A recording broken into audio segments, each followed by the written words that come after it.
Le jeune frère de mon grand-père avait 18 ans lorsqu'il est parti combattre, puis il était volontaire. À son âge, déjà, il était orphelin. Il vivait chez une de ses sœurs. Il faut qu'on voit vraiment toutes vos mains. D'accord. Donc, J'ai une certaine fierté à pouvoir servir avec le Royal 22e Régiment, qui était le régiment original de mon grand-oncle. Il s'est porté volontaire avec le 69e bataillon de la force expéditionnaire. Une fois rendu en Angleterre, il a été versé au 22e bataillon canadien-français, qui était le seul bataillon francophone qui servait au front.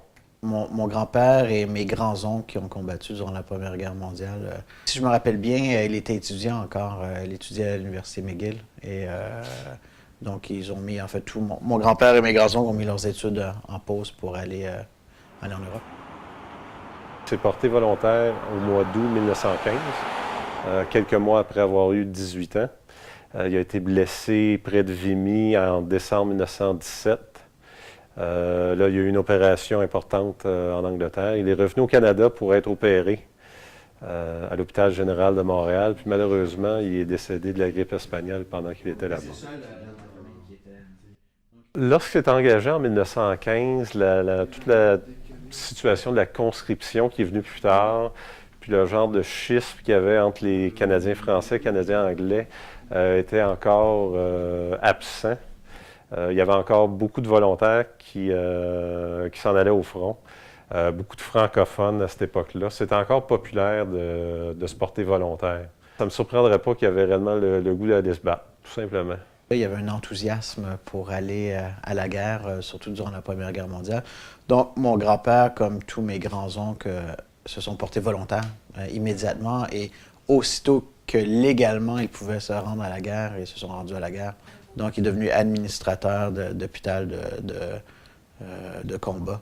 Il n'a pas vu le combat, mais il a vu tous les résultats du combat. Donc, il était dans une position qui était un petit peu plus sécure que ses frères, en fait. Une de ses tâches qui devait être un petit peu difficile, c'est lui qui écrivait des lettres aux parents de soldats décédés. Donc, ça devait être assez lourd, ça, comme tâche, ouais. Il y a quelques années, la plus jeune sœur de mon père déjà est décédé il y a très longtemps, en 1975. Sa sœur, j'étais responsable parce qu'elle avait la maladie d'Alzheimer. Alors qu'elle n'était plus du tout capable de parler, qu'on croyait qu'elle avait plus ou moins conscience, elle m'a donné cet objet-là. Pour vous, c'est lourd de sens quand même cet objet.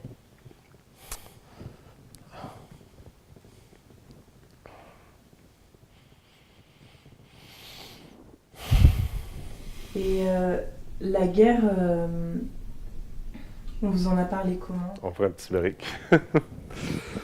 Ah.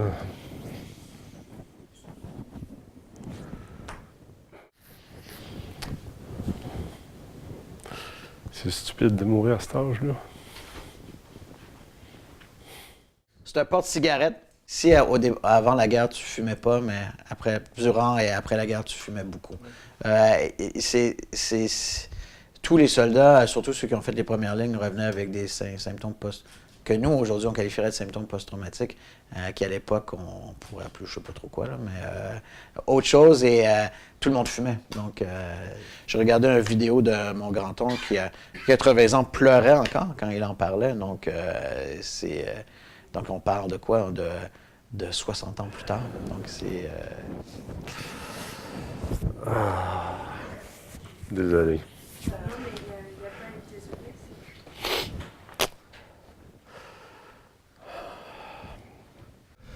Vous les voyez comme des victimes ou vraiment comme des héros? Je pense que à l'époque, puis encore là, je sais pas parce que je vivais pas à l'époque, il y avait ce côté de devoir moral, c'est l'État, pas l'État, mais la nation qui nous appelle et on doit écouter la nation pour aller se battre. Ce qui aujourd'hui, on est devenu très individualiste aujourd'hui. Je pense que ce serait beaucoup plus difficile à accomplir des choses comme ça. Donc, est-ce que c'est des héros? Est-ce que c'est des victimes? Ils l'ont fait de leur propre accord, sont portés volontaires. Il n'y a personne, c'est pas la conscription, là, c'est certain qu'ils ne comprenaient pas dans quoi ils s'engageaient, c'est certain. Ça, c'est... Qu'est-ce que c'est un héros? C'est dur à définir. on ne peut pas regarder les choses avec les valeurs que nous, on a aujourd'hui.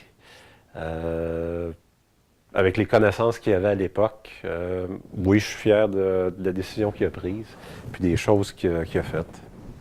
Ouais. Les États ont tendance à vouloir glorifier la guerre pour dire mais se porter volontaire pour se battre pour la nation, c'est quelque chose de noble, mais est-ce que c'est l'est vraiment?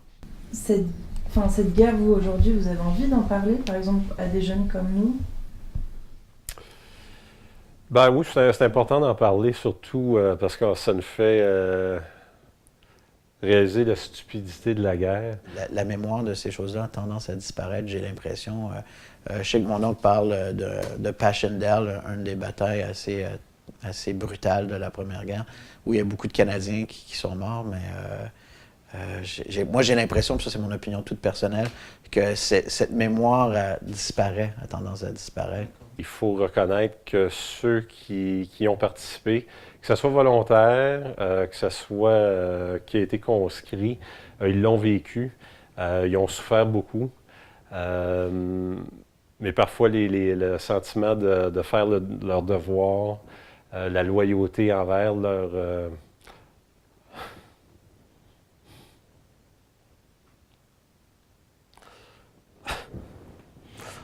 leur frère d'armes. On ne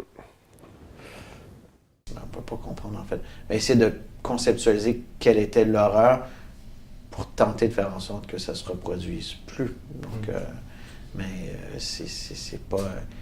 Donc, ce devoir, le travail de préserver la mémoire collective, et c'est quand même quelque chose d'assez difficile, je crois, à réaliser, parce que...